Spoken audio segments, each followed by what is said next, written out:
Nurdavlet, ya'ni Danok ayna qancha ақша табады?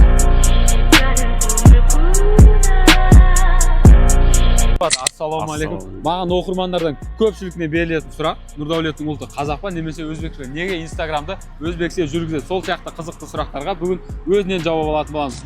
Nurdavlet, Danok'ты ашу идеясы қайдан келген? Danok сөзінің мағынасы не?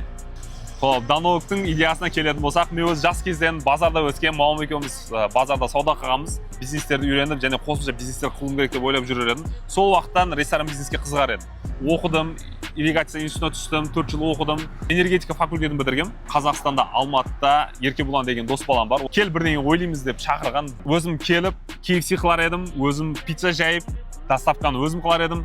Сөйтіп жүргізіп, міне 4 жыл болды, Құдайға шүкір ашқанымызға. Danok'тың филиалын 2 оқып қойғанбыз қазір. Біріншісі осы Шыршық қаласында, екінші филиалын Жаңа базарда қылып қойғанбыз. 2 ай болды динозавр хот-догты ашқанымызға. Жүр динозаврды сендерге көрсетіп келейін оқырмандарға. Кет динозаврға барып көрейік. Біздің оқырмандарға көбіне қызық сұрақ, динозавр хот-догта сенікі ме? Иә, динозавр хот-догты да өзім ашқам 2 ай бұрын. Клиенттердің бір көргенде есінде қалатын ат ойлап, сосын динозавр хот-дог қой жергенбіз. Енді адамдардың да бір көргенде есінде қалады. Дәл осы тұрысына қанша ақша кетті? Дәл осы тұрысына $20,000 ақша кеткен. Құдайға шүкір жемісін көріп жатырмыз. Динозавр хот-догты жүргізуге қиналмадың ба? Қалай жүрді өзі негізі бас? Динозавр хот-догты аштық. Бірінші күннен жүріп кетті десе де болады. Пост салдым Danok'тың аккаунтынан, бір күнде жүріп кетті десе де болады. Бір күнде клиент базасы келіп, бір аптада уже із-ізіне түсіп кетті полный. Динозавр хот-догты 2 ай бұрын ашқанбыз, уже филиалын 2 оқып қойдық. Шыршық қаласында 9-шы мектептің қасында, базардың қасында ашқанбыз. Құдайға шүкір осы жерде де сауда жүріп тұрыпты. Және де бұның филиалдарын көбейту мақсатымыз бар. Динозавр хот-догымыздың 2-ші филиалы бұл 9-шы мектептің алдына жайғасқан, Шыршық қаласында. Мына жерде Адо Перекрестка дейді, соның қасына жайғасқан. И біздің оқырмандарымыздың көбіне қызық, Nurdavlet қай жерде тұрады, қайсы ауылда тұрады? Сондай сұрақтарға жауап алу үшін кет ауылыңа барайық. Давай, жүріңдер. Ауылда өстім, шаңына аунап еркелеп, ұядан ұштым, қатайды қанат ертерек. Міне Nurdavlet ауылыңа да кеп қалдық. Бұл қайсы ауыл? Қош келдіңдер, жаңағы. Ташкент облысы, Жоғары Шыршық ауданы, 80 ата дейді бұл жерлерді. Карл Маркстың шетірегінде, Ешмат ауыл деген жерде тұрамыз. Бұл жерде 70 шақты үй бар, кішігірім ауыл өзі. Осы жерде туылып өскенмін. Осы менің үйім болады.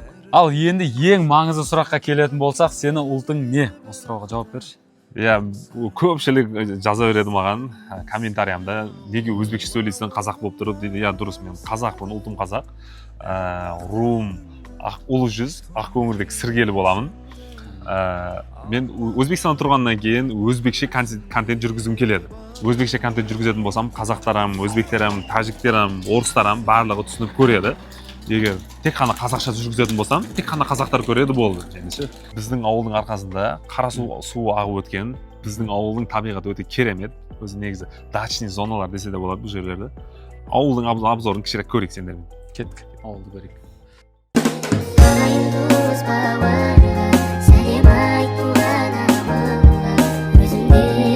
Міне достар, мен осы жерде туылып өскенмін. Көріп жатқандай табиғаты өте керемет. Осы жерлерде мал бағып, осы жерде футбол ойнап, осы жерде өскенбіз үшін. Біздің оқырмандардың саған деген өзінің сұрақтары бар еді. Соған Жаңа базарға филиалыңа барып, сол жерде оқырмандарға жауап берсек. Болады, Жаңа базарға Danok'та отырып жауап беріп тастайық онда. Кеттік. Nurdavlet, Danok сөзінің мағынасы не? Danok сөзінің мағынасы, үлкен қызымның аты Дана. Кішкене кезінде Danok деп еркелетуші едік. Қазір 7 жасар болып, 1-ші классқа барып қалды.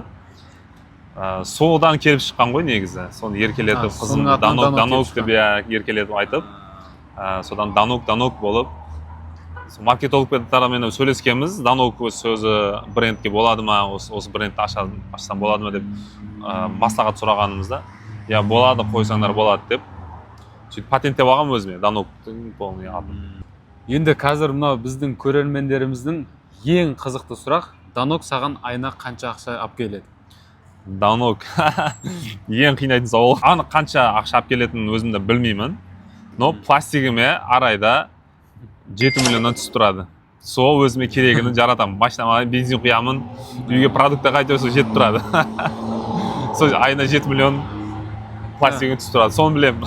Өздеріңіз естер 7 миллион пластик серігі. Міне жаңағыдай Даноктың екінші филиалы, Жаңабазар филиалы осы жерде ашылған.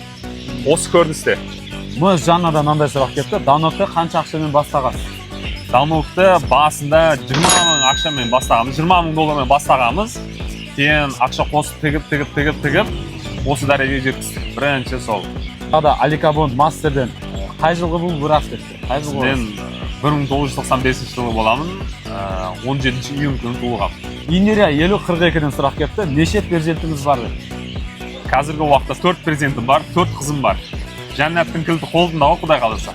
Қалған сұрақтарға видеода жауап алдыңдар деп ойлайтын боламыз. Кейінгі осындай видеомыз кіммен болуды қалайсыздар? Соны комментарияда белгілеп кетіңіздер. Видеоға лайк басыңыздар. Аман болыңыздар, тәшейін қазақтар. Рахмет үлкен, баштаңыз.